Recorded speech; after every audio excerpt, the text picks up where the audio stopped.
petite minorité tout petit encore qui fréquentait l'université. Ça veut dire que il y a un pourcentage d'abandon scolaire enragé en Mélian qui fait que, en pile monde, va arriver à un certain niveau dans l'école.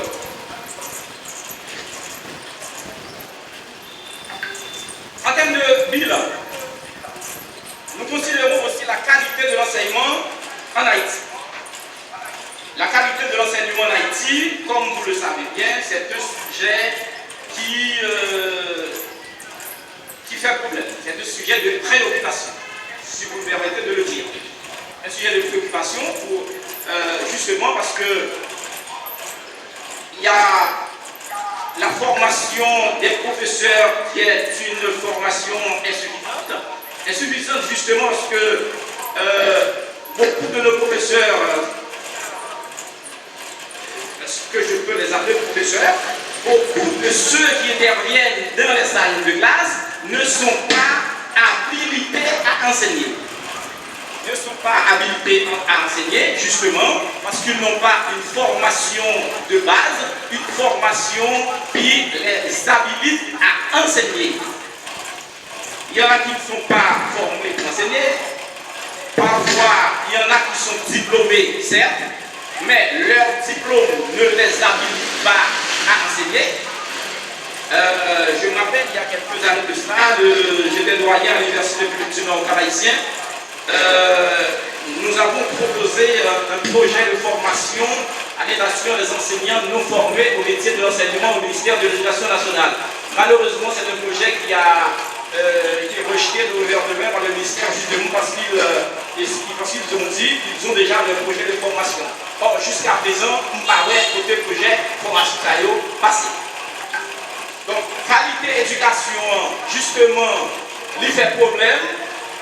Parce que rares sont les écoles qui disposent de matériel didactique adéquat. Donc ça fait problème parce que pour ne pas capable de gagner une qualité d'éducation qui a un haut niveau, si que le facteur ça lui-même, ce n'est pas un facteur qui gagne dans l'école. Par exemple, il faut que les professeurs soient non seulement qualifiés, il faut qu'ils soient compétents, d'accord. En termes d'environnement, vous connaissez que ça arrive que il y a des écoles, c'est tout roche pinouillot habitat. Il y a des écoles, dans l'environnement côté ce n'est pas environnement côté pour faire d'école. Donc tout ça côté atteindre à qualité éducation en Haïti. Donc, quant à ce que j'appelle l'accès aux nouvelles pédagogies. L'accès aux nouvelles pédagogies reste jusqu'à présent très limité dans le système éducatif haïtien. Rares sont les écoles qui disposent d'ordinateurs, rares sont les écoles qui disposent de systèmes d'énergie, donc c'est la médecine. Or, aujourd'hui, nous le savons bien que nous ne pouvons pas faire l'école sans que nous ne pas disposer de ça que nous appelons les nouvelles technologies dans l'école. Là, après que nous parlons de bilan, pour regarder qui continue en Haïti aujourd'hui dans le système éducatif, nous essayons de relever un ensemble de défis. Le premier défi, c'est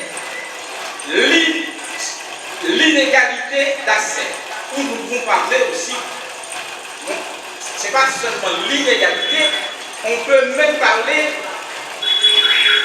d'inégalité au pluriel. Donc les inégalités ou des inégalités d'accès. Justement parce que l'accès à l'éducation en Haïti, aujourd'hui, est un accès qui est profondément illégal.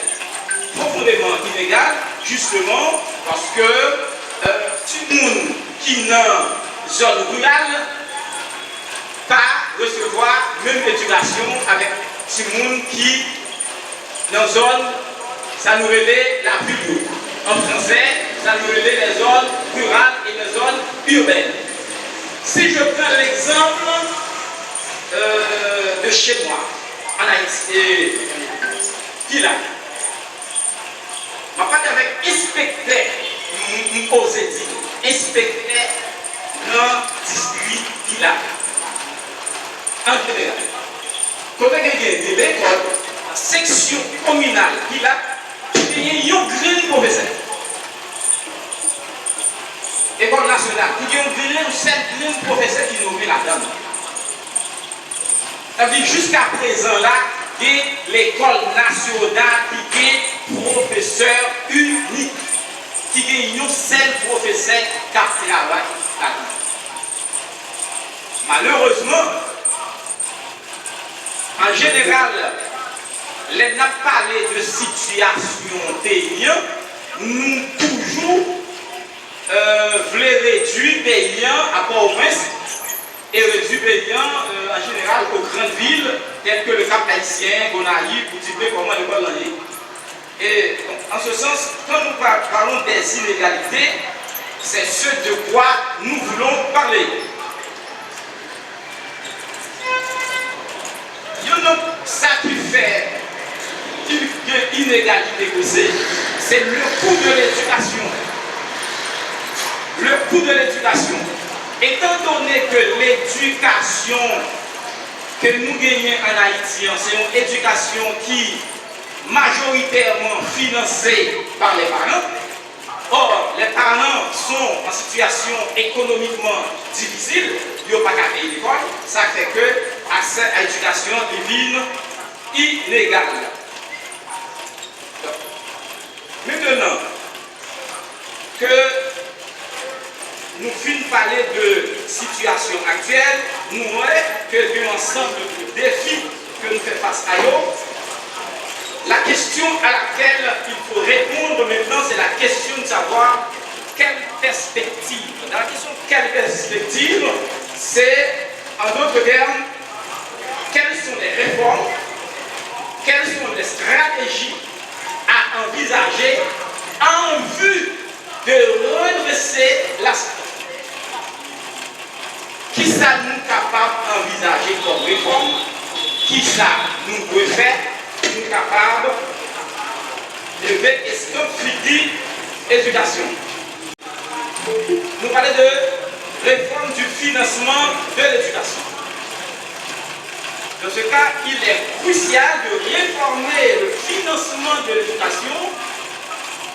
En ce sens, l'État doit réviser le budget éducation que gagne. Et pour le réviser, heureusement, l'Assemblée avait ça, que le gouvernement veut faire une bagaille en termes de budget de l'éducation, il y a un pourcentage de budget qui est plus significatif que ça que tu gagné déjà. Si nous pas réviser, si l'État n'a pas révisé le budget, on a toujours gagné un problème. Non, parce que tout en pile l'école dans le pays, je nous connais là, c'est plus de et que famille économiquement ne pas capable de répondre